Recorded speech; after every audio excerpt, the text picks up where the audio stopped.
아멘. 하나님 말씀을 보겠습니다. 이사야 24장 보겠습니다.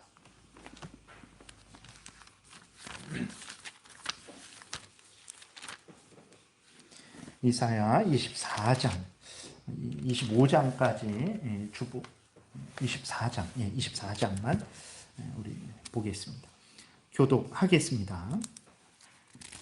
보라, 여호와께서 땅을 공허하게 하시며 황폐하게 하시며 지면을 뒤집어 엎으시고 그 주민을 흩으시리니 백성과 제사장이 같을 것이며 종과 상전이 같을 것이며 여종과 여주인이 같을 것이며 사는 자와 파는 자가 같을 것이며 빌려주는 자와 빌리는 자가 같을 것이며 이자를 받는 자와 이자를 내는 자가 같을 것이라. 땅이 온전히 공허하게 되고 온전히 황무하게 되리라. 여호와께서 이 말씀을 하셨느니라. 땅이 슬퍼하고 쇠잔하며 세계가 쇠약하고 쇠잔하며 세상 백성 중에 높은 자가 쇠약하며 땅이 또한 그 주민 아래에서 더럽게 되었으니 이는 그들이 율법을 범하며 율례를 어기며 영원한 언약을 깨뜨렸습니다.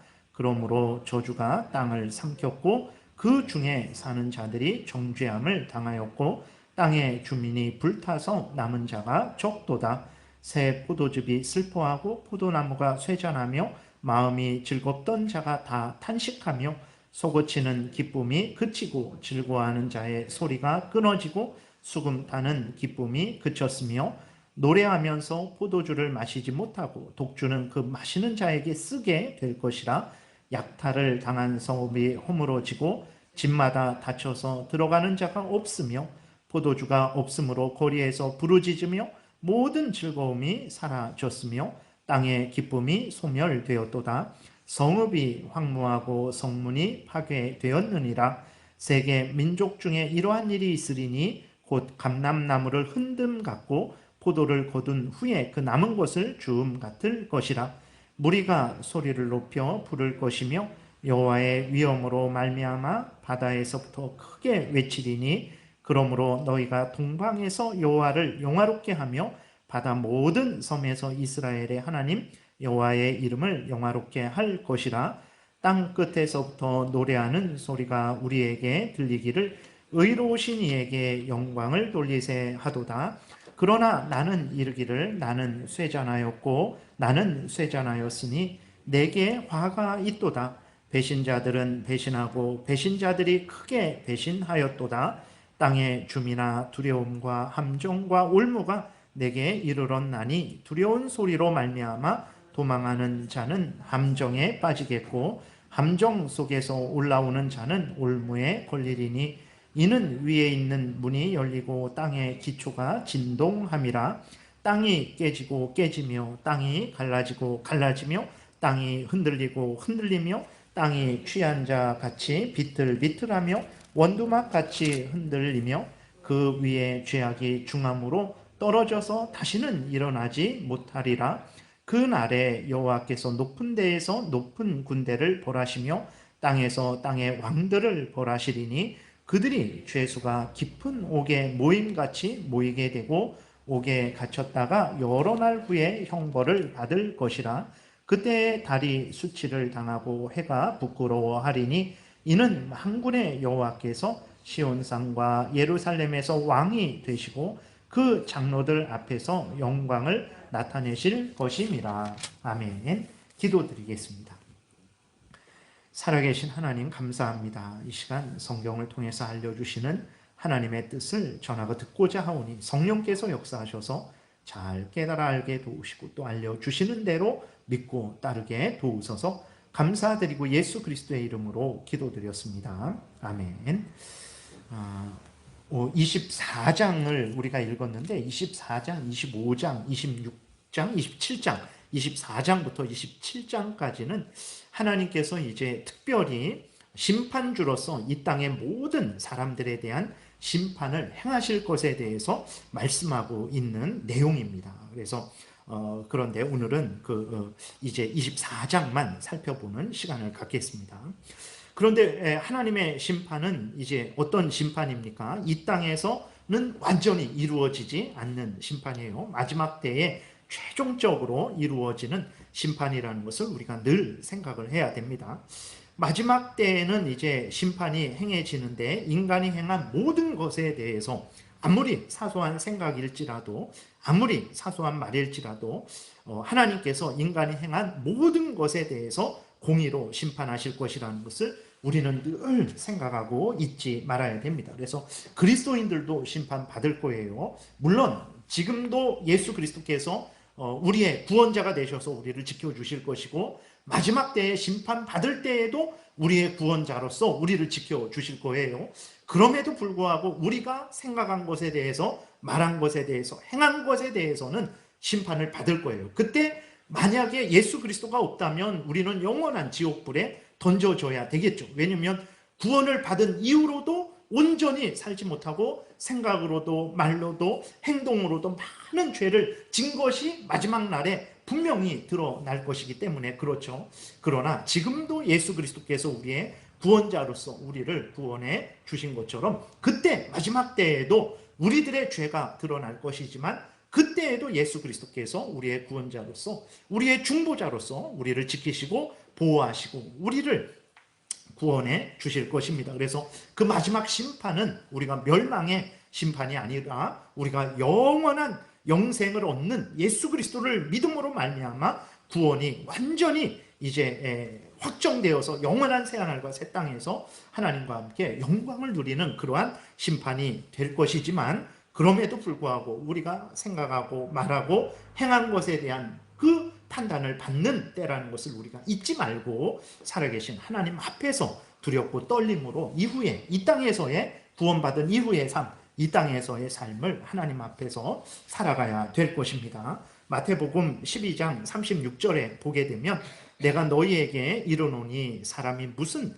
무익한 말을 하든지 심판날에 이에 대하여 신문을 받으리니 내 말로 의롭다함을 받고 내 말로 정죄함을 받으리라. 그러니까 아무리 작은 생각일지라도 아무리 작은 말 한마디일지라도 아무리 작은 행동 하나일지라도 마지막 날에 하나님 앞에서 심판을 받을 거예요. 이것을 늘 기억을 해야 되는 것입니다. 그래서 하나님의 심판은 이제 이 땅에서는 최종적인 심판은 아니죠. 마지막 날에 이제 최종적인 심판이 된다라는 것을 우리는 늘 잊지 말아야 됩니다. 근데 문제는 뭐냐면 이 땅에서의 심판은 최종적인 심판이 아니기 때문에 이 땅에서는 악인이 형통한다라는 거예요. 그래서 오늘 본문에서도 하나님께서 심판을 행하시는데 이 심판이 이제 이사야 당시에 사람들에 대한 심판이기도 하고 예수 그리스도께서 이 땅에 초림, 이 땅에 나심으로 말미암은 심판을 말하기도 하고 또 예수 그리스도께서 마지막 때에 다시 재림하심으로 말미암는 최후 심판을 다 같이 이렇게 말을 하고 있어요. 그래서 하나님의 심판은 이렇게 당시의 심판, 예수 그리스도의 초림으로 인한 심판, 예수 그리스도의 재림으로 인한 심판이 이렇게 섞여 있습니다. 그래서 오늘 본문에서도 하나님께서 심판을 하신다라고 말씀을 하시는데 근데 최후 심판 전까지는 악인들이 형통하고 교회를 핍박한다라는 그러한 내용이 이제 16절부터 그렇게 기록이 되어 있어요. 그렇기 때문에 이 땅에서는 하나님이 심판주로서 역사하시고 심판하고 계시지만 최후 심판까지는 악인들이 이 땅에서 이제 활보하는 그러한 일들이 일어나게 됩니다. 근데 문제는 이렇게 악인이 이 땅에서 형통하게 되는 것은 하나님의 백성들에게는 큰 시험거리가 되죠. 그러니까 하나님이 심판주다라는 것을 분명히 알고 있지만 그러나 최후 심판 때까지는 악인들도 마지막 최종적인 심판을 받지 않거든요. 그렇기 때문에 이 땅에서 일시적으로 악인들이 형통하게 돼요. 근데 그 악인의 형통이 그리스도인들에게 하나님의 백성들에게 시험거리가 되는 거죠. 그러니까 하나님이 심판주라는 것을 알면서도 그리고 우리에게는 하나님께서 그 구원으로 갚아주실 것이고 악인들에 대해서는 하나님께서 공의의 형벌을 주실 것을 분명히 우리가 알고 있지만 우리 눈에 볼 때에 악인들이 형통하는 것을 볼 때 그것이 우리에게 큰 시험이 되어서 항상 깨어서 하나님 앞에 기도하지 않으면 의욕을 잃죠. 내가 이렇게 예수 그리스도를 믿는 게 무슨 의미가 있을까? 나는 예수 그리스도를 정말 잘 믿고 섬기고 나름대로 열심히 애쓰고 힘써 왔는데 얻은 것은 아무것도 없고 여전히 조롱을 당하고 멸시를 당하고 뭐 이런 상태고, 악인들은 하나님을 거역하고 대적하고 예수 그리스도를 믿는 사람들을 조롱하고 핍박하고, 그런데도 그들은 형통하게 된단 말이죠. 그래서 그리스도인들이 그러한 것들을 볼 때에 예수 그리스도를 믿고 열심히 신앙생활하는 게, 성경 말씀을 열심히 읽고 믿고 듣고 순종하고 따라가는 게 무슨 의미가 있을까, 이런 생각을 하게 된단 말이에요. 그렇기 때문에 그리스도인들은 항상 오늘 본문에서 더더욱 하나님께서 계속해서 하나님이 온 천지 만물의 창조주요 주권자요 주관자라는 것을 계속해서 알려주시고, 또 하나님이 모든 인간들에 대해서 심판자라는 것을 알려주시는 이유는 우리들로 하여금 정말 우리 눈에 보이는 여러 가지 현실 때문에 실망하고 낙심하지 않도록, 하나님이 만군의 하나님이시고 심판주 하나님으로서 때가 되면 선악간에 반드시 공의로 심판하신다라는 것을 우리에게 알려주셔서, 우리로 하여금 이제 낙심하지 말고 눈에 보이는 것들은 참 믿는 사람들이 어려움을 당하고 또 악인들이 형통하는 것이 보일지라도 낙심하지 말고 힘을 내어서 하나님이 성경에서 알려주신 대로 믿고 따를 것을 우리에게 알려주시는 그러한 의미라는 것을 우리가 생각하고 본문을 보겠습니다. 그래서 이 땅에서 그 악인들의 형통이 얼마나 참 대단했던지 시편 73편에 보게 되면 그 시편 저자가 크게 실망을 했어요. 악인의 형통이 이렇게 기록되어 있습니다. 그래서 시편 73편 4절부터 보게 되니까, 그들은 죽을 때에도 고통이 없고 그 힘이 강건하며, 되게 그러잖아요. 하나님을 믿는 사람들은 조용히 얌전하게 이렇게 평안하게 숨을 거두고, 하나님을 믿지 않는 사람들은 마귀가 데리고 와갖고 마귀가 데리고 가는 것처럼 그렇게 아주 고통스럽게 두려워하며 죽는다. 물론 그러기도 합니다. 근데 그러지 않은 경우도 많아요. 아주 악인인데도 오늘 그 4절에 보게 되니까 죽을 때에도 고통이 없이 아주 평안하게 죽는 그런 것이 있는 거예요. 시편 저자가 봤을 때 하나님을 믿지도 않고 경외하지도 않고 하나님을 믿는 사람들을 조롱하고 멸시하는 악인인데 죽을 때 평안히 죽습니다. 그리고 죽기 직전까지 그 힘이 강건해요. 골골골골 대면서 이 병 저 병으로 인해서 괴로워하고 고통하는 게 아니라 강건하게 있다가 정말 평안하게 죽는 거예요.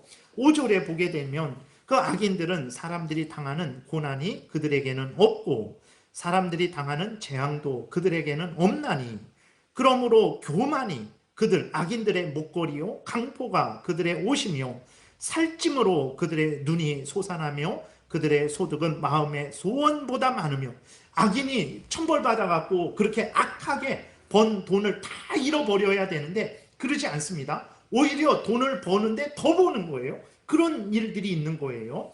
8절에 그들은 능욕하며 악하게 말하며, 그러니까 이 땅에서 이제 가난한 사람들, 힘없는 사람들을 아주 조롱하고 멸시하고 핍박하고 하나님을 믿는 사람들을 향해서 그렇게 악을 행하는 거죠. 높은 데서 거만하게 말하며 그들의 입은 하늘에 두고 그들의 혀는 땅에 두루 다니도다. 그러므로 그의 백성이 이리로 돌아와서 잔에 가득한 물을 다 마시며 말하기를 하나님이 어찌하랴, 지존자에게 지식이 있으랴. 하나님을 조롱하는 그러한 일들을 하는데도 악인들이 형통한 거예요.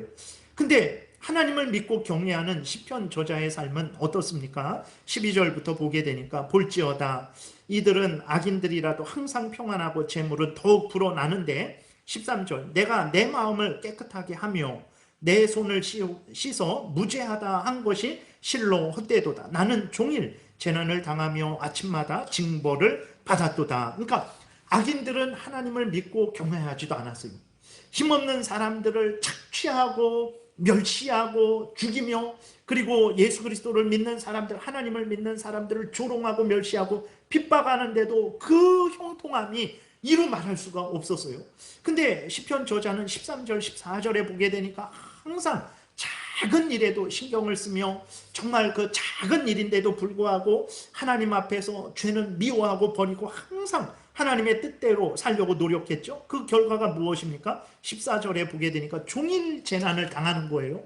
예, 아침마다 하나님으로부터 징계를 받는 거예요. 그렇게 되니까 이 시편 저자가 심히 실족해서 하나님을 믿는 것이 무슨 의미가 있을까? 이러한 그러한 회의가 들기도 했었어요. 그래서 하나님께서 이렇게 오늘 본문을 통해서 하나님이 어떤 분인지를 우리에게 늘 알려주실 때에 우리는 그 하나님의 그 말씀에 귀를 기울여야 됩니다. 우리 눈으로 보게 되면 하나님은 없는 것 같아요. 예수 그리스도를 믿는 것은 아주 어리석은 것 같고 헛된 것 같아요. 이렇게 믿어서 무슨 의미가 있을까? 이런 생각이 든단 말이에요. 그럴 때에 하나님께서 성경을 통해서 그런 생각을 접어라. 나는 만군의 하나님이다. 내가 온 천지 모든 만물, 모든 나라, 모든 왕들, 모든 사람들을 주관하는 자다. 그리고 나는 심판자다. 선악간에 하나님을 경외하고 하나님의 말씀을 따른 자들에게는 반드시 때가 되면 영생으로 갚아줄 것이다. 그리고 하나님을 거역한 자들에 대해서는 반드시 영원한 지옥불로 심판할 것이다. 그러므로 너희들은 이 땅에서 살아가는 동안에 여러 가지 혼란하고 어지러운 것을 볼 때에 혼란해하지 말고 낙심하지 말고 믿음을 굳게 해서 만군의 하나님, 심판주 되시는 하나님을 믿고 경외하고 섬겨라 라고 이렇게 하나님께서 오늘 본문을 통해서 우리에게 하나님을 소개시켜 주시는 것입니다. 그래서 우리들이 하나님이 어떤 하나님이냐 그랬을 때 내가 마음대로 그렇게 내 경험대로 내 생각대로 하나님은 이런 하나님 저런 하나님 그렇게 생각하고 그렇게 해서는 안 되고 성경에서 알려주시는 대로 아직까지 우리가 살펴본 대로 하나님은 모든 천지 만물의 창조주로서 주권자 되시고 주관자 되시는, 그래서 이스라엘만 다스리는 분이 아니라 모든 나라를 다스리는 하나님, 모든 왕들을 다스리는 하나님, 모든 인간들의 생사화복을 다스리는 하나님, 그리고 선악간에 행한 대로 갚아주시는 심판주 하나님, 그리스도를 믿고 하나님을 경외한 사람들에게는 영생으로 천국에서 영광을 누리게 하시는 하나님이고, 그 하나님이 주신 그 구원의 은혜 예수 그리스도를 믿지 않고 그렇게 하나님을 거역하고 하나님의 법을 어기며 자신의 탐욕을 따라 살아갔던 자들에 대해서는 영원한 지옥불로 심판하시는 하나님이라는 것을 우리가 굳게 믿어야 됩니다. 이것을 우리가 굳게 믿어야 우리 눈에 어떤 상황이 펼쳐질지라도 낙심하지 않게 되고 원망하지 않게 되고 예수 믿어서 무슨 의미가 있을까? 이런 회의의 시험에 빠지지 않게 되는 것이죠.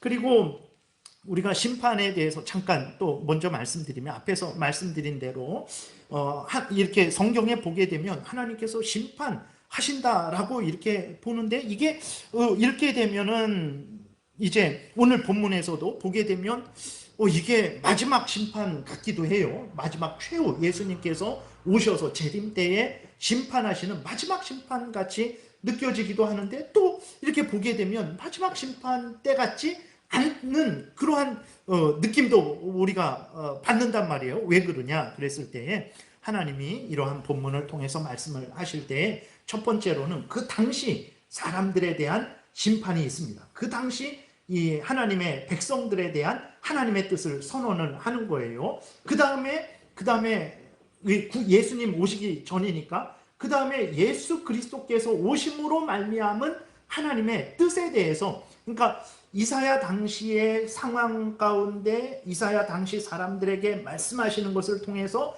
이사야 당시 사람들에 대한 심판이 이제 선언되는 것이고, 이것을 통해서 또 예수 그리스도께서 이 땅에 오셔서 행하게 될 그 심판, 예수님이 초림 때에 오셔서 행하게 될 그 일을 또 알려주는 것이고, 또 이것을 통해서 어디까지 알려주시냐면 예수님이 다시 오셔서 마지막으로 최후 심판하시는 그 심판까지도 알려주십니다. 그래서 여러분들이 성경을 볼 때 성경에서 특별히 이러한 묵시록이라고 해서 하나님의 그 가려진 그러한 뜻을 이렇게 드러내는 그러한 내용들을 볼 때에 하나님의 심판에 대해서, 마지막 종말에 대해서 여러분들이 볼 때에 거기에는 그 당시에 대한 심판이 있고 예수님이 오심으로 말미암은 심판도 있고, 그리고 마지막에 예수님이 다시 오셔서 최후 이제 종말 때에 심판하는 것도 있다라는 것을 여러분들이 생각하시면서 그렇게 보시게 되면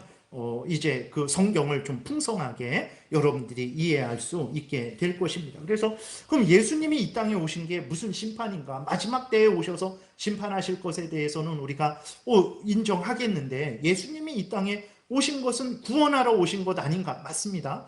구원하러 오셨는데, 예수 믿는 사람들은 구원하러 오신 것이지만 예수 믿지 않는 사람들은 분명히 그들을 드러내서 그들의 죄악을 드러내고 그들에 대해서도 이미 심판을 행하고 있는 것이라는 것을 우리가 생각을 해야 됩니다. 그래서 요한복음 3장 18절에 보게 되면 이렇게 기록되어 있어요. 그를, 예수 그리스도를 믿는 자는 심판을 받지 아니하는 것이요 믿지 아니하는 자는 하나님의 독생자의 이름을 믿지 아니함으로 벌써 심판을 받은 것이니라, 이렇게 기록이 되어 있어요. 그래서 예수 그리스도께서 오셨는데 예수 그리스도를 믿는 자는 이제 심판을 받지 않게 되겠죠. 그러나 예수 그리스도께서, 구원자 예수 그리스도께서 오셨는데 그 예수 그리스도를 믿지 않는 자는 벌써 그들의 죄가 드러나게 된 거예요. 그래서 예수 그리스도께서 그들의 죄를 드러내고 그들이 하나님을 거역하고 대적하고 있다는 것에 대해서 정죄하시고 그들에게는 은혜를 내려주시지 않는 거죠. 그래서 그러한 심판, 그러한 차원의 심판이 이제 이루어지고 있는 거죠. 그리고 거기에 대한 최종적인 심판은 다시 오셔서 행하게 될 것이다 라는 것을 우리가 기억하면 되겠습니다. 그래서 1절에 보게 되면 이제 이렇게 기록되어 있어요. 여호와께서 보라, 여호와께서 땅을 공허하게 하시며 황폐하게 하시며 지면을 뒤집어 엎으시며 그 주민을 흩으시리니 라고 기록이 되어 있습니다. 그래서 땅을 공허하게 하신다라고 했을 때 이 땅은 어느 땅을 말하냐 그랬을 때 단순히 이스라엘 땅을 말하냐, 그렇지는 않습니다. 이스라엘 땅도 이제 해당이 되지만 이 땅이라는 것은 모든 세상을 말을 하는 거예요. 그래서 13절에 보게 되면 세계 민족 중에 이러한 일이 있으리니 라고 이렇게 기록이 되어 있어요. 하나님께서 땅을 심판하는 일이 이스라엘 땅, 가나안 땅에만 해당되는 게 아니고 세계 민족 중에 이러한 심판이 있을 것이다 라고 이렇게 말하고 있는 것이죠. 그래서 이 심판은 이제 온 세상 모든 민족들, 모든 나라들, 모든 사람들에 대한 심판이라는 것을 우리가 잊지 말아야 됩니다. 근데 이 심판이 이사야 당시에도 하나님이 행하시고 있는 거예요. 그리고 예수 그리스도께서 오심으로도 그러한 심판이 이제 더 확인이 되는 것이고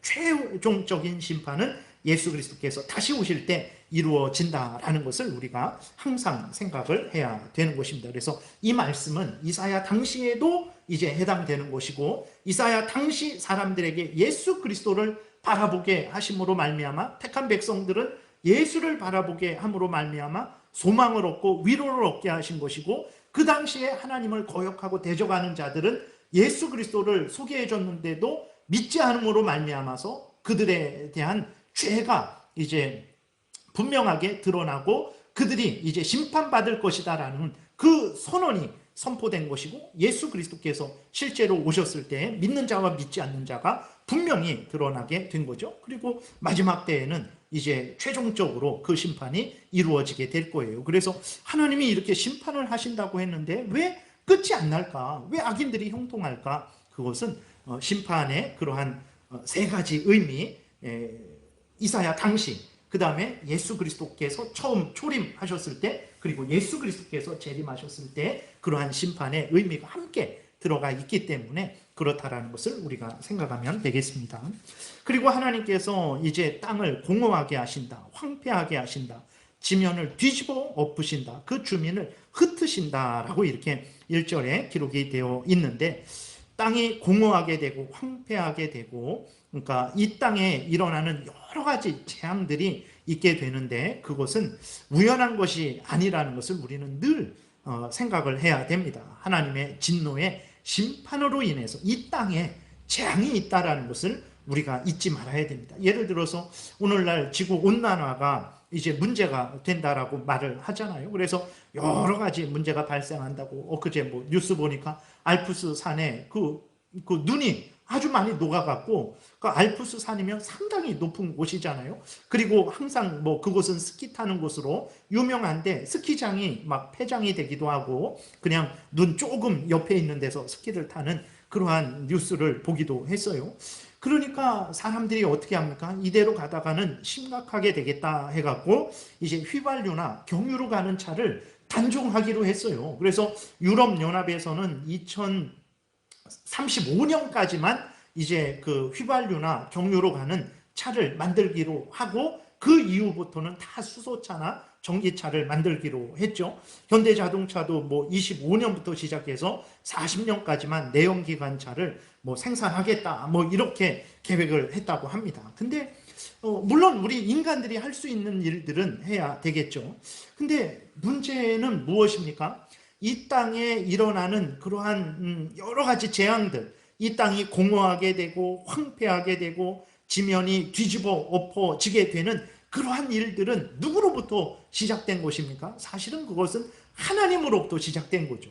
그러니까 인간이 봤을 때에는 이 땅에 뭐 휘발유나 경유나 석탄이나 나무나 이런 것들을 많이 떼갖고 이산화탄소가 많아져갖고 지구가 따뜻해져서 이 온난화가 생겨서 이 기후 문제가 발생한 것이다 라고 생각을 하는 것이죠. 그러니까 이제 휘발유 차도 없애고 경유차도 없애고 뭐 석탄 떼는 것도 없애고 뭐 다 풍력발전, 태양열, 뭐 태양광으로 그렇게 발전을 해야 된다라고 이렇게 조치를 취하는 거예요. 물론 인간이 그렇게 해야 되겠죠. 그러나 그러한 재앙이 사실은 무엇으로부터 시작된 것입니까? 그것은 하나님이 인간들에 대한 죄악에 대한 그 형벌로부터 시작된 거예요. 정말 이 땅에서 정말 이 지구가, 이 온 세상이 복되게 되기를 바란다면 정말 어떻게 해야 됩니까? 그리스도인들부터 먼저 죄를 회개하고 하나님의 은혜를 구해야 되는 거예요.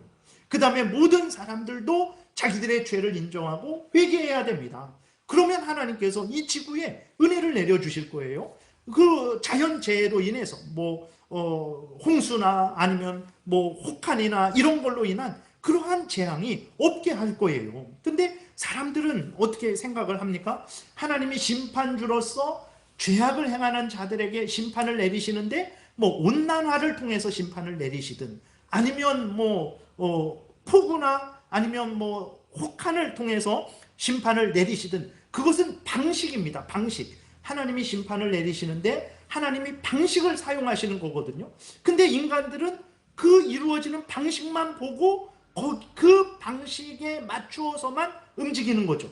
휘발유차를 없애고 경유차를 없애면 눈이 계속해서 많이 내릴 것이다, 이런 생각을 하는 거예요. 그러나 그러지 않습니다. 하나님이 예를 들어서 지구 온난화를 통해서 우리들에게, 인간들에게, 그 죄지은 인간들에게 재앙을 내리시기로 하셨으면 그 온난화를 해결하고자 하면 어떻게 해야 됩니까? 회개해야 되는 거예요. 그래야 하나님이 그 재앙을 내리시지 않는 거죠. 그러니까 인간들은 이 땅에 일어나는 그 땅이 공허하게 되고 황폐하게 되고 지면이 뒤집어 엎어지게 되는 일들을 보고 하나님의 심판이다라고 생각을 하지 않는 거예요. 그리스도인들도 그런 경우가 많죠. 아유, 올해는 왜 그래? 온난화 때문에 그래? 뭐 이런 생각을 한단 말이에요. 물론 그 일이 온난화를 통해서 이루어지지만 이 땅이 공허하고 황폐하게 되고 뒤집어 엎어지는 일들은 하나님의 재앙이라는 것을 잊지 말아야 됩니다. 왜 재앙인가? 심판주로서 죄를 범한 자들에 대한 하나님께서 형벌을 내리시기 때문에 이러한 재앙이 있다는 것을 분명하게 기억하고, 그리스도인들은 정말 어떤 이 땅에, 이 세상에 재앙이 있을 때 이것이 왜 일어났는가? 우리의 죄 때문에 그런가? 그렇다면 회개를 해야 됩니다. 그러지 않고 하나님께서 우리로 하여금 더욱 하나님을 의지하고 천국을 바라보게 하려는 차원에서 이 재앙을 주셨는가? 그렇다면 우리가 세상의 마음을 빼앗기지 말고 하나님을 의지하고 하나님을 더 가까이 하는 그런 태도로 회개하고 돌이켜야 되죠. 그러지 않는 이상은 재앙이 사라지지 않는다라는 것을 우리 그리스도인들이 늘 잊지 말아야 됩니다. 그래서 이 땅이 우연히 일어나는 거 아니에요. 저절로 일어나는 거 아닙니다. 다 하나님의 주관하에 일어나는 일이에요. 그래서 땅이 공허하게 되고 황폐하게 되고 지면이 뒤집어 엎어지는 일이 일어날 때 여러분들은 하나님을 바라보십시오. 회개할 거 회개하고 하나님 의지할 거 의지하고 연단받을 거 연단받는 그러한 마음과 태도를 가져야 되는 것입니다. 그 다음에 2절에서는 이제 하나님의 심판은 이 땅의 지위 고하를 가리지 않는 공의로운 심판이라는 것을 말씀을 하고 있는 거예요. 백성과 제사장이나 종과 상전이나 여종과 여주인이나 사는 자와 파는 자나 빌려주는 자와 빌리는 자나 이자 받는 자와 이자 내는 자가 다 하나님 앞에 공평하게 공의롭게 심판을 받습니다. 왕이라고 해서 좀 더 뭐 이렇게 어떤 그 편의를 봐주고 종이라고 해서 더 혹독하게 하나님이 심판하시지 않습니다. 하나님은 모든 인간들에 대해서 공평하게 그들이 생각한 것에 대해서 말한 것에 대해서 행한 것에 대해서 선악간에 공평하게 공의롭게 심판하신다는 것을 우리는 늘 잊지를 말아야 되는 거예요. 3절부터는 이제 하나님의 심판으로 인한 재앙이 기록되어 있어요. 하나님께서 땅을 공허하게 하시니까 황폐하게 하시니까 지면을 뒤집어 엎으시니까 이제 구체적으로 그러한 재앙이 사람들에게 임한 내용이 기록되어 있죠. 3절부터 12절까지 보면 땅이 온전히 공허하게 되고 온전히 황무하게 되리라. 여호와께서 이 말씀을 하셨느니라. 땅이 슬퍼하고 쇠잔하며 세계가 쇠약하고 쇠잔하며 세상 백성 중에 높은 자가 쇠약하며 땅이 또한 그 주민 아래에서 더럽게 되었으니 이는 그들이 율법을 범하며 율례를 어기며 영원한 언약을 깨뜨렸습니다. 그러므로 저주가 땅을 삼켰고 그 중에 사는 자들이 정죄함을 당하였고 땅의 주민이 불타서 남는 자가 적도다. 새 포도즙이 슬퍼하고 포도나무가 쇠잔하며 마음이 즐겁던 자가 다 탄식하며 솟구치는 기쁨이 그치고 즐거워하는 자의 소리가 끊어지고 수금 타는 기쁨이 그쳤으며 노래하면서 포도주를 마시지 못하고 독주는 마시는 자에게 쓰게 될 것이다. 약탈을 당한 성읍이 허물어지고 집마다 닫혀서 들어가는 자가 없으며 이제 포도주가 없으므로 거리에서 부르짖으며 모든 즐거움이 사라졌으며 땅의 기쁨이 소멸되었도다. 성읍이 황무하고 성문이 파괴되었느니라. 그러니까 하나님이 심판을 하시니까 이제 하나님의 심판은 전반적인 심판입니다. 단순히 어떤 자연 문제만 일어나는 게 아니에요. 하나님이 심판하실 때에는 정치 영역, 사회 영역, 문화 영역, 경제 영역, 교육 영역 모든 곳에 대해서 하나님이 심판하십니다. 그리고 모든 사람들에게 심판하세요. 온 세상 사람들에게 또 한 나라 국민들에게 또 사회적으로, 가정적으로, 개인적으로도 심판을 하신다는 것을 우리가 늘 잊지 말아야 돼요. 하나님께서 땅을 공허하게 하시고 황폐하게 하시고 지면을 뒤집어 엎으시니까 온 세상 모든 사람들이 모든 영역에 있어서 경제 영역, 정치 영역, 문화 영역 모든 영역에 있어서 재앙을 당하는 것을 우리가 오늘 본문을 통해서 보게 되는 거죠. 그래서 앞에서 말씀드린 대로 우리가 개인적으로도 그래요. 개인적으로도 살아가다가 어떤 그러한 건강 문제든 아니면 경제 문제든 아니면 여러 가지 그러한 문제들이 생기게 되죠. 가정적으로도 그렇고 아니면 교회적으로도 그렇고 아니면 내가 어느 직장에 다니는데 어느 직장 차원에서도 그렇고 내가 대한민국 국민인데 국민으로서도 그렇고 또 세계적으로도 그렇고 그러한 여러 가지 개인적으로도 국가적으로도 가정적으로도 그러한 어려움이 있다면 멈춰서 해야 됩니다. 앞에서 말씀드린 대로 왜 이런 어려움이 있는가? 어려움이 우연히 어쩌다가 좀 죄송한 표현이지만 재수 없어서 나에게 오는 거 아닙니다. 왜 그렇습니까? 하나님은 온 천지 만물을 창조하시고 창조한 것들을 그냥 내버려 두시고 알아서 살아가라 하시는 분이 아니라 창조한 모든 것들, 하늘과 땅과 바다와 그 속에 있는 모든 것들, 인간들도 하나님이 손에 쥐고 다스리시는 섭리하시는 하나님이시거든요. 근데 나에게 어떤 재앙이 임했어요. 그러면 그 재앙이 왜 임했는가 살펴봐야 돼요. 우연히 그런 일이 일어나는 게 아닙니다. 그래서 죄 때문에 그런가? 내가 하나님 앞에서 범죄한 것을 깨닫게 하시고 죄를 회개하게 하시기 위해서 이 재앙을 내리신 것인가?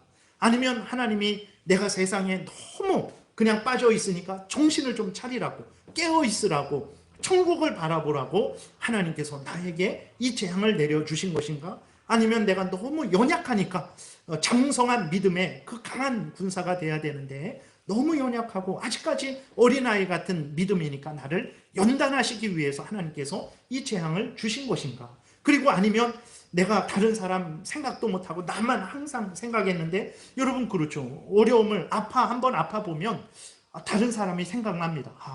저분이 그때 아팠을 때 얼마나 힘들고 어려웠을까. 그렇게 되는 거예요. 그래서 내가 아파 보면, 예를 들어서 아파 보면 다른 사람을 그때서야 좀 이해하게 되죠. 얼마나 힘들었을까. 내가 이제는 좀 아프고 힘든 사람들 더 위로하고 격려하고 기도해야 되겠다. 이렇게 서로 사랑하게 하려고 하나님께서 그렇게 재앙을 주시기도 하는 거거든요. 그렇기 때문에 이제 어떤 개인적으로든 가정적으로든 뭐 국가적으로든 세계적으로든 어떤 재앙이 있을 때 그리스도인들은 그냥 뭐 죄송한 표현 또 씁니다. 재수가 없어서 뭐 이렇게 됐구나 이렇게 생각하시지 마시고, 절대로 그러지 마시고, 하나님이 왜 이러한 재앙을 주셨는가, 내 개인적으로 가정적으로 그 다음에 국가적으로 세계적으로 점검을 하세요. 그래서 거기에 맞게 하나님 앞에서 바로 서게 된다면 그 어려움을 이제 그때서야 해결하게 될 것입니다. 그래서 5절에서도 보게 되면 그 심판의 원인이 기록되어 있는데, 5절에 보게 되니까 땅이 또한 그 주민 아래서 더럽게 되었으니 사람들에 의해서 더럽게 됐다라는 거예요. 근데 사람들이 어떻게 했습니까? 그들이 율법을 범하며 율례를 어기며 영원한 언약을 깨뜨렸기 때문에 그러므로 저주가 땅을 삼킨 것이다. 그 중에 사는 자들이 정죄함을 당한 것이다. 땅의 주민들이 불타서 남은 자가 적게 된 것이다. 이렇게 하나님이 말씀을 하고 있는 거예요. 그러니까 하나님의 심판은 의로운 심판이에요. 김정은 같은 사람은 자기 앞에서 졸았다고 총살시키고, 뭐 자기 마음에 안 든다고 뭐 또 총살시키고 막 그러잖아요. 자기 좋았다가도 내일 갑자기 마음이 바뀌어 갖고 그 사람을 죽이기도 하잖아요. 하나님은 그런 분 아닙니다. 하나님은 이랬다 저랬다 하는 복권 같은 그 권력을 가지고 자기 마음대로 막 그 권력을 휘둘러서 사람들을 괴롭히는 하나님이 아니에요. 하나님은 공의로우신 분이십니다. 하나님은 은혜로우신 분이고 하나님은 진실하신 분이에요. 하나님은 죄 없는 자에게 죄를 뒤집어 씌워서 심판을 행하시는 분 아닙니다. 하나님은 죄 있는 자에게는 죄에 대한 심판을 행하시는 분이고, 의로운 자에게는 의로운 심판을 행하시는 분이라는 것을 우리가 분명히 기억을 해야 되는 거예요. 그 심판을 받는 것은 자기가 죄 없는데 정말 하나님의 억지로 죄를 뒤집어 씌워서 심판받는 게 아니에요. 자기의 죄 때문에 심판을 받는 것입니다. 그래서 성구는 없는데 예레미야 6장 10절부터 보게 되면 이렇게 예레미야가 탄식을 해요. 내가 누구에게 말하며 누구에게 경책하여 듣게 할꼬. 보라, 그 귀가 할례를 받지 못하였으므로 듣지 못하는도다. 보라, 여호와의 말씀을 그들이 자신들에게 욕으로 여기고 이를 즐겨하지 아니하니 그러므로 여호와의 분노가 내게 가득하여 참기 어렵도다. 그것을 거리에 있는 아이들과 모인 청년들에게 부으리니 남편과 아내와 나이 든 사람과 늙은이가 다 잡히리로다. 그러니까 사람들이, 아이들도 그렇고 어른들도 그렇고 여자들도 그렇고 뭐 나이 든 사람들도 그렇고 청년들도 그렇고 왜 그 잡혀서 재앙을 당합니까? 하나님의 말씀을 욕으로 여겨요. 하나님의 말씀은 구원의 말씀이죠. 회개하고 돌이키고 그래서 죄를 용서받고 하나님이 주시는 크신 은혜를 누리게 하는 말씀인데, 그 말씀을 욕으로 여겨요. 그래서 욕으로 여기니까 그 말씀을 버리고 여전히 자기들의 죄 가운데 이제 살아가는 거죠. 그로 인해서 심판을 당하는 것입니다. 그래서 하나님은 뭐 이렇게 죄 없는 사람 속여갖고 올무에 걸리게 해서 다리 걸어 넘어뜨리시는 분이 절대로 아니고 그 행한 대로 선악간에 심판하시는 분이라는 것을 우리가 분명하게 믿어야 되겠습니다. 그 다음에 13절은 이제 말씀드린 대로 하나님의 심판은 이스라엘에만 해당되는 게 아니에요. 우리가 뭐 하나님이 이스라엘만 심판하십니까? 북이스라엘 남유다에 대해서 심판하는 것도 살펴봤지만, 그러나 뭐 바벨론, 애굽, 아수르, 블레셋 모든 나라에 대한 심판하는 것을 우리가 살펴봤잖아요. 그래서 그리스도인들도 하나님은 교회에서만 능력이 있고 교회에서만 뭐 어떤 일을 하시는 분으로 생각하는 경우가 있는데 절대 그렇지 않습니다. 이사야에서 계속 이야기하는 하나님은 어떤 하나님입니까? 만군의 하나님이에요. 모든 천지 만물, 모든 나라, 모든 왕들, 모든 인간들의 흥망성쇠, 생사화복을 주관하시고 다스리시는 하나님, 심판주 하나님이라는 것을 계속해서 알려주고 있는 것입니다. 그래서 하나님의 심판은 정말 모든 사람들에게 임하게 됩니다. 이 심판을 벗어날 수 있는 사람은 단 한 명도 없어요. 그렇기 때문에 정말 하나님의 최종적인 심판이 있기 전까지, 예수 그리스도께서 다시 오시기 전까지 속히 자기 죄를 회개하고 돌이키지 않으면 정말 한 사람도 예외 없이 행한 대로 심판받고 영원한 지옥불에 던져지게 될 거예요. 우리 그리스도인들은 정말 이 사실을 늘 믿지 않는 자들에게 열심으로 전해야 됩니다. 그래서 그들이 죄를 회개하고 돌이키도록 우리가 해야 될 일들을 해야 됩니다. 14절부터는 갑자기 은혜가, 복된 은혜가 기록되어 있어요. 이것은 이제 왜 그러냐, 하나님께서 백성들을, 하나님의 택한 백성들을 위로하시는 거예요. 하나님이 온 세상의 심판을 행할 것이지만 하나님의 택한 백성들은 반드시 보호를 받을 것이고 구원을 받을 것이다. 그러니 두려워하지 말고 낙심하지 말고 여전히 너희들 하던 대로 하나님을 경외하고 의지해라. 너희들은 반드시 구원을 얻을 것이다 라고 하나님의 택한 백성들을 위로하시기 위해서 갑작스럽게 14절에 복된 은혜가 기록되어 있는 것이고, 그리고 이 은혜는 어떻게 이루어집니까? 예수 그리스도로 말미암아서 그 복음이 온 세상, 동방에도 온 세상에 퍼지게 되는 거죠. 그래서 어느 곳에 있든지, 하나님의 백성이 이스라엘 땅에만 있어야 구원받는 거 아닙니다. 어느 곳에 있든지 무엇을 하든지 하나님의 택한 백성들은 하나님의 은혜로 구원받는다라는 것을 우리에게 알려주고 있는 것입니다. 그래서 14절부터 16절 그 중간에 보게 되면 무리가 소리를 높여 부를 것이며 여호와의 위엄으로 말미암아 바다에서부터 크게 외치리니 그러므로 너희가 동방에서 여호와를 영화롭게 하며 바다 모든 섬에서 이스라엘의 하나님 여호와의 이름을 영화롭게 할 것이라. 땅 끝에서부터 노래하는 소리가 우리에게 들리기를 의로우신 이에게 영광을 돌리세 하도다. 이렇게 기록이 되어 있어요. 그러니까 하나님은 하나님의 택한 백성들을 항상 지키고 보호하십니다. 그 사람들이 어디에 있든 하나님은 잃어버리지 않으세요. 그래서 예수 그리스도를 통해서 복음이 온 세상에 전해지게 해서 온 세상에 흩어져 있는 하나님의 택한 백성들을 하나님께서 부르십니다. 우리들도 그 은혜를 받은 거예요. 이스라엘에서 복음이 시작되어서 그 복음이 예루살렘과 유대와 사마리아와 땅끝까지 전해져서 우리가 지금 이 상황 속에서 믿지 않는 자들은 하나님의 심판 아래 있는 거예요. 그들은 그게 심판입니다. 그들이 잘 되지만 그 잘 되는 게 심판이에요. 왜 그렇습니까? 하나님을 믿지 않아도, 예수 그리스도를 믿지 않아도, 죄를 회개하지 않아도 잘 되니까 그냥 그 죄 가운데 계속 사는 거예요. 그게 심판이고 마지막 심판 때에는 지옥 형벌을 받게 되는 거죠. 우리는 구원을 받고 있는 거죠. 그들은 심판을 받을 때 우리는 예수 그리스도 안에서 죄 용서함을 받고 하나님을 섬기고 하나님이 주시는 영육간의 은혜를 우리가 누리고 있는 거예요. 근데 이 은혜가 인간적인 눈으로 봤을 때는 아무것도 아닌 것 같은 거예요. 오히려 악인들이 누리는 게 더 좋아 보인단 말이죠. 그런데 하나님이 그게 아니다. 그게 아니다. 그들은 지금 심판 중에 있는 것이다. 그들은 잠시 잠깐 오면 지옥에 던져질 것이다. 너희들은 나를 경외해라. 내가 지금 너희들과 함께하고 있고 너희들을 지켜 보호하고 있다. 죽음에서 건졌다. 사탄 마귀가 너희들을 해하지 못하도록 내가 너희들을 지키고 있는 것이다. 잠시 잠깐 후에 예수 그리스도께서 오실 때에 이 모든 은혜가 분명하게 너희들이 받은 그 은혜의 영광이 얼마나 복된 것인지 그때에 드러나게 될 것이니 너희들 실망하지 말고 낙심하지 말고 좌절하지 말고 계속해서 나를 경외하고 의지하라. 하나님이 그렇게 우리에게 말씀을 하시는 것입니다.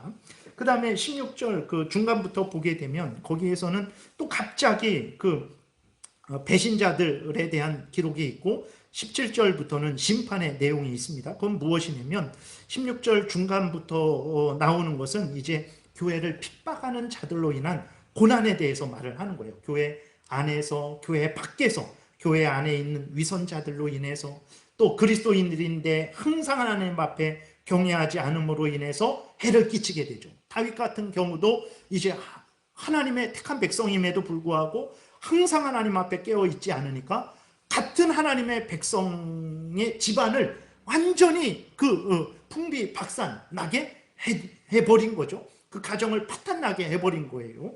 그런 일들이 있는 거예요. 그래서 그리스도인들에 의해서도 교회가 어려움을 당하게 되는 거고, 교회 안에 믿지 않는 자들도 있죠. 위선자들이 있어요. 그들로 인해서 어려움을 당하기도 하는 것이고, 교회 밖에 불신앙을 가진 자들로 인해서 교회가 어려움을 당하기도 하는 거죠. 그러나 하나님이 그 교회를 어렵게 한 자들에 대해서는 반드시 공의로 심판하신다라는 것을 17절부터 마지막까지 알려주면서 하나님의 택한 백성들은 이런 상황이든 저런 상황이든 흔들리지 말고 낙심하지 말고 한결같이 하나님을 경외할 것을 명령하고 있는 것입니다. 그래서 16절 중부터 제가 끝절까지 읽고 정리하고 마치겠습니다. 땅 끝에서부터 노래하는 소리가 우리에게 들리기를 의로우신 이에게 영광을 돌리세 하도다. 교회가 예수 그리스도로 말미암아 복되게 될 것을 이야기하고, 그런데 예수 그리스도께서 다시 오시기 전까지는 여전히 악인들이 횡행해서 교회를 핍박할 것에 대해서 이야기하는 거예요. 16절 중간에 그러나 나는 이르기를 나는 쇠잔하였고 나는 쇠잔하였으니 내게 화가 있도다. 그러니까 이사야를 통해서 교회를 표현하는 거예요. 교회가 힘들고 어렵고 고난을 당하게 된다는 것을 이사야를 통해서 표현을 하는 것입니다. 왜 그렇습니까? 배신자들 때문에, 그 그리스도인이 똑바로 행하지 않음으로 인해서 피해를 주기도 하고, 위선자들이 피해를 주기도 하고, 불신자들이 피해를 주기도 하는 거죠. 배신자들은 배신하고 배신자들이 크게 배신하였도다. 17절. 근데 하나님이 심판을 하십니다. 땅의 주민아 두려움과 함정과 올무가 내게 일어났나니, 이 배신자들에게 심판하시는 거예요. 두려운 소리로 말미암아 도망하는 자는 함정에 빠지겠고 함정 속에서 올라오는 자는 올무에 걸리리니 이는 위에 있는 문이 열리고 땅의 기초가 진동함이라. 땅이 깨지고 깨지며 땅이 갈라지고 갈라지며 땅이 흔들리고 흔들리며 땅이 취한 자같이 비틀비틀하며 원두막같이 흔들리며 그 위에 죄악이 중함으로 떨어져서 다시는 일어나지 못하리라. 그날에 여호와께서 높은 데에서 높은 군대를 벌하시며, 이것을 사탄 마귀와 그 무리들로 해석을 하기도 하고 왕들로 해석을 하기도 합니다. 땅의 왕들을 벌하시리니 그들이 죄수가 깊은 옥에 모임같이 모이게 되고 옥에 갇혔다가 여러 날 후에 형벌을 받을 것이라. 그때 달이 수치를 당하고 해가 부끄러워하리니 이는 만군의 여호와께서 시온산과 예루살렘에서 왕이 되시고 그 장로들 앞에서 영광을 나타내실 것임이라. 이렇게 말씀을 하고 있어요. 그래서 정리하면 하나님은 어떤 분입니까? 하나님은 만물의 창조주 되세요. 만물의 주인 되십니다. 그리고 만물을 주관하시고 다스리시는 하나님이 되신다라는 것을 우리가 잊지 말아야 됩니다. 그리고 하나님은 어떤 하나님입니까? 만물의 심판주가 되시는 하나님이에요.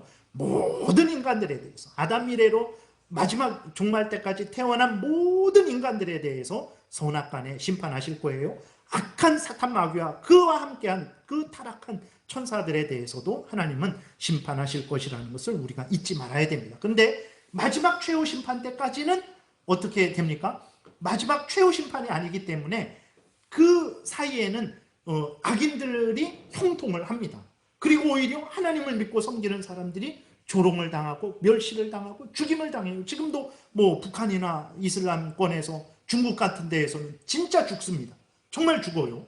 그리고 뭐 아프리카 그런 데에서도 수많은 핍박이 있습니다. 우리들이 알지 못해서 그렇지 그리스도인들에 대한 수많은 핍박이 있어요. 그러니까 우리들이 아니 하나님은 심판주고 만물의 주관자고 창조주 되셔서 섭리하시는 하나님이라고 하는데 왜 이 땅에서 그리스도인들이 고난을 당하고 죽임을 당하고 악인들은 형통할까? 하나님이 만물의 주관자다. 만물의 심판주다. 그 심판은 지금도 이루어지고 있고 또 마지막 때에 최종적으로 이루어질 것이다. 이것을 우리가 분명하게 기억하지 않으면 하나님 믿어봤자 무슨 의미가 있을까? 차라리 한평생인데 그냥 먹고 마시다가 죽는 게 낫지. 이렇게 하나님 믿어서 이 정도라면 뭐하러 믿나? 이러한 유혹에 넘어간다라는 거예요. 그렇기 때문에 우리가 우리 눈에 보이는 대로 하나님은 능력 없다. 하나님은 뭐 우리를 알지 못하나 보다. 이렇게 생각해서는 안 되고 성경에서 알려주는 대로 하나님을 믿어야 되는 거예요. 내 눈에는 그렇게 보이지 않을지라도 하나님이 성경을 통해서 하나님은 만군의 하나님입니다. 모든 천지만물, 모든 나라, 모든 왕들, 모든 인간들의 주관자다. 그리고 심판주다라고 하면 그것을 그대로 받아들이고 믿고 하나님이 때가 되면 그렇게 역사하실 것을 온전히 드러내실 것을 기대하면서 그때까지 참고 견디며 인내해야 된다라는 거예요. 그것을 위해서 하나님께서 그 당시 이사야 당시 이스라엘 백성들에게 그리고 예수 그리스도로 말미암은 그 확실한 증거, 내가 너희들에게 창세기 3장 15절부터 약속하신 그 구원자가 이제 오실 것이다. 그러니 너희들 위로를 얻어라. 그리고 예수님이 오셔서 실제로 구원 사역을 성취하셨고 승천하셨죠. 그리고 다시 오실 것을 우리에게 알려주시면서 소망 중에 기다리라고 하신 거예요. 그러니까 이사야 당시 사람들에게 오늘 우리들에게도 이 소망을 갖고 끝까지 신앙생활 하라는 것입니다. 하나님을 성경에서 알려주는 대로 믿고 그러지 않으면 낙심하게 되고요. 진짜 예수 믿는 의미가 없어져요. 아무런 의미가 없어요. 차라리 먹고 마시고 놀다가 죽는 게 낫지. 근데 그것은 사탄 마귀의 속임이죠. 우리가 속지 말고 성경에서 알려주시는 대로 믿고 따라야 되겠습니다. 그러면 정말 이상하게 보이는 것도 다 이해가 되고 또 악인의 형통에도 그것이 부러운 것이 아니구나 깨달아 알게 되고 내가 하는 신앙생활을 더 기쁨으로 열심으로 소망 중에 할 수 있게 될 것입니다. 기도드리겠습니다. 살아계신 하나님 감사합니다. 우리들이 무엇이간데 늘 착각하고 실수하고 잊어버리고 하나님 말씀 듣지 않으려고 하는 우리들에게 이렇게 명백하게 성경에 기록하셔서 잘못된 생각하지 않게 하시고 악인의 형통을 부러워하지 않게 도우시고 예수 그리스도께서 오심으로 말미암아 마지막 최후 심판의 그 은혜를 소망하게 하시면서 믿음 생활하게 하시는지요. 하나님 아버지 성경에서 알려주시는 하나님의 이 귀한 말씀을 마음에 새기고 우리의 형편 처지가 어떻든지 간에 흔들리지 말고 성경에서 알려준 대로 믿고 따르게 도우소서. 때가 되면 하나님의 크신 영광을 보게 될 것이고 또 많은 사람들을 유익하게 할 줄을 믿습니다. 감사드리고 예수 그리스도의 이름으로 기도드렸습니다. 아멘.